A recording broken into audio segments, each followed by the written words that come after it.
My name is John Spitzley, and a lot of you know I have a firm grasp of the obvious, as you can see.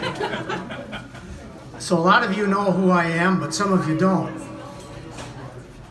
So I'm going to talk to you a little bit about my friendship and partnership with Curt for over 40 plus years. Is this going to take a long time? No. It's going to take as long as I need.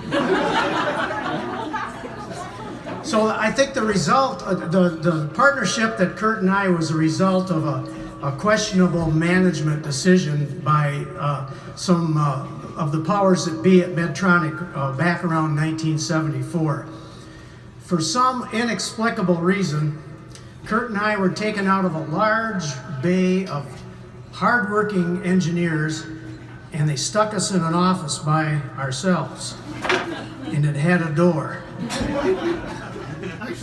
Yeah, it was a door.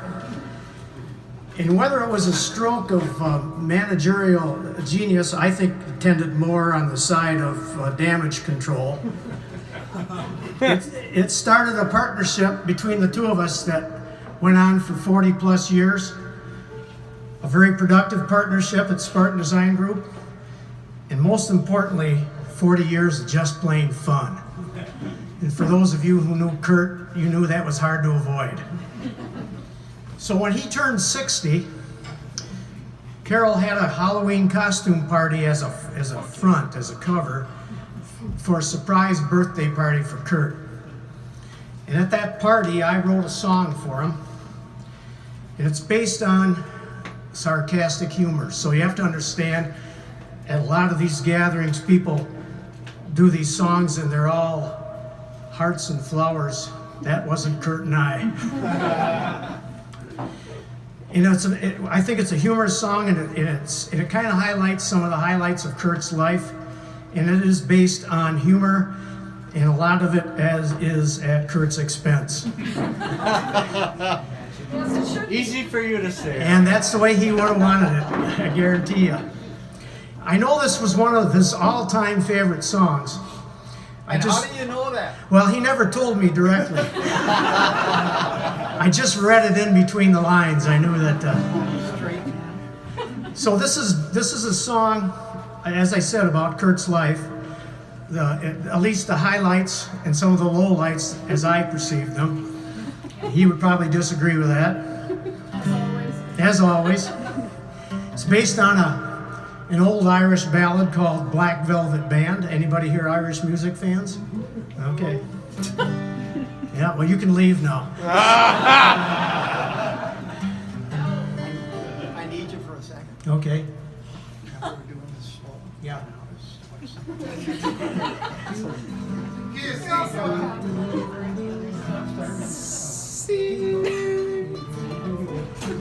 Or we play violin. Jim is having some memory episodes here recently. I drove all the way back from Wisconsin, and I had to tell him, we're just heading west. That's all you got to do. So here we go. It's called The Great Boxhead. Oh, I don't want to be remiss. This is going to take a long time, Rose. You have to understand. We got time. Yeah, I know we got nothing but time. You have to understand the term boxhead. In the packaging engineering field, particularly in the medical device field, we were called boxheads.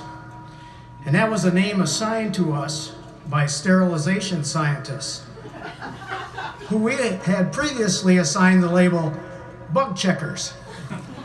So now out there in the industry, and I swear this is the honest to God's truth, and Dave Bone knows this, the terms boxhead and bug checkers are widely used with great respect and humor. And I think they owe it to Curt and I.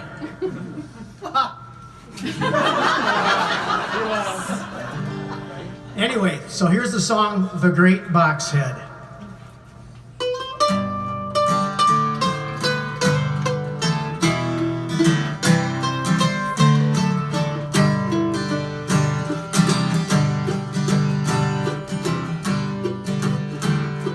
The first verse is particularly libelous to Curt. In a neat little town called Muskegon, Marcella and Lester were hitched. They had 2 boys, a pretty young lass and one ornery son of a bitch.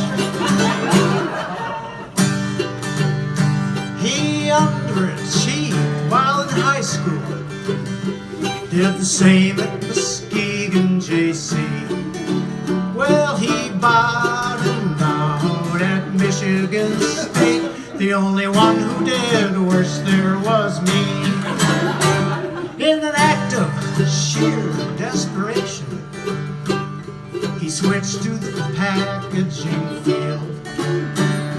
His mind full of boxes and labels and tape.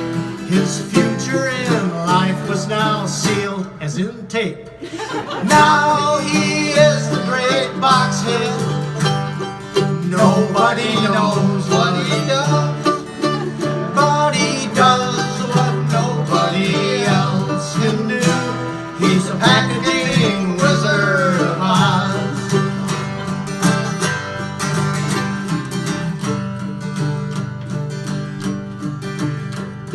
He joined the New Action Army. He jumped into, no, I gotta go back, sorry. He joined the New Action Army. They had tracked him down from afar.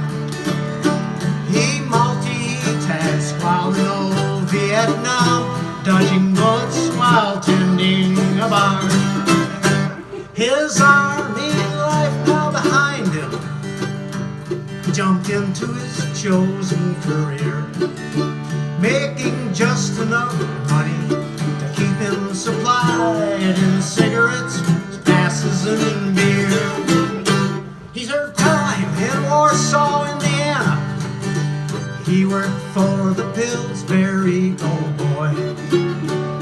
It's easier to name the companies in town by whom he has not been employed. For now he is the great box head. Nobody knows what he does, but he does what nobody else can do. He's a packaging wizard of Oz. Here's the heartwarming verse. It involves a little flower. From life's garden, he plucked a small flower, a cute little package named Rose. Kate, Pete, and Lizzie now grown up and gone, and Lulu, the dog who won't grow. They lived in great comfort on Tonka, in a house overlooking the lake. Well, his dock is illegal, his taxes are high. He'll work till he's 78. He's reached the ripe age of forever, with the wardrobe described as way cool.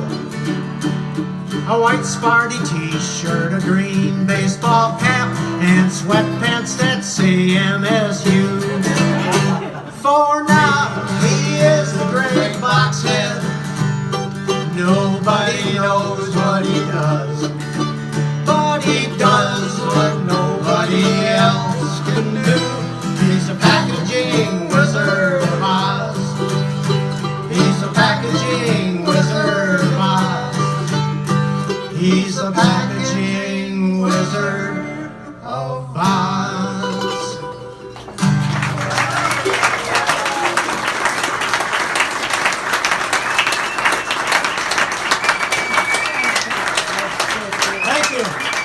Thank you.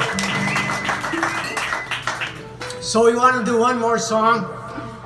Jim picked this out. It's quite appropriate, I think. It's a Bobby Zimmerman tune. You know who Bobby Zimmerman is, don't you? Yeah. He's from East Lansing. No, not that Bobby Zimmerman.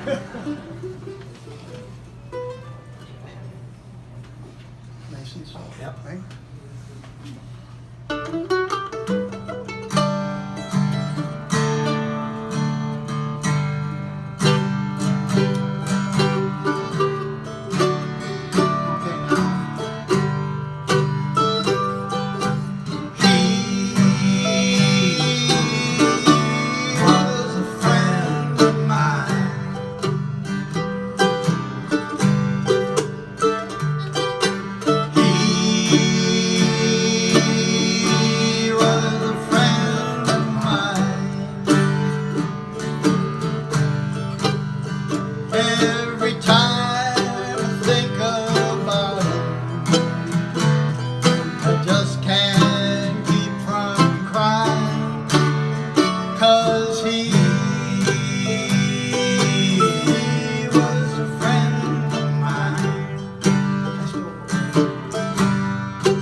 tears that fell like raindrops the night my old friend died.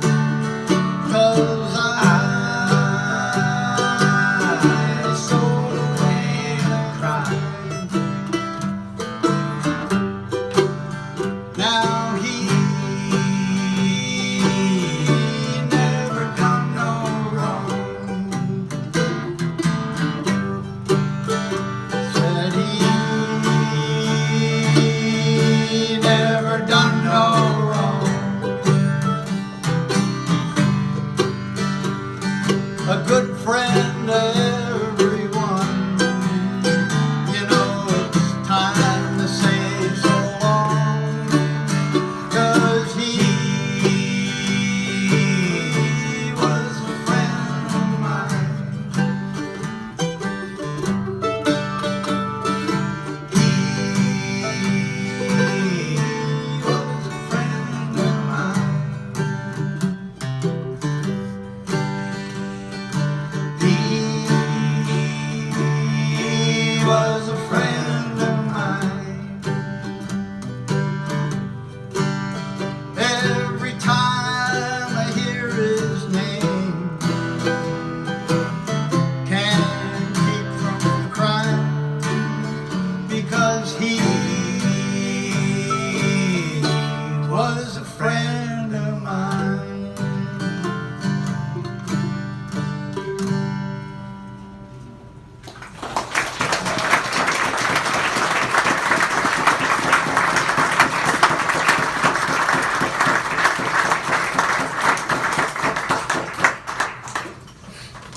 Oh, Readers. yeah, Kurt, you would have laughed at that, wouldn't you?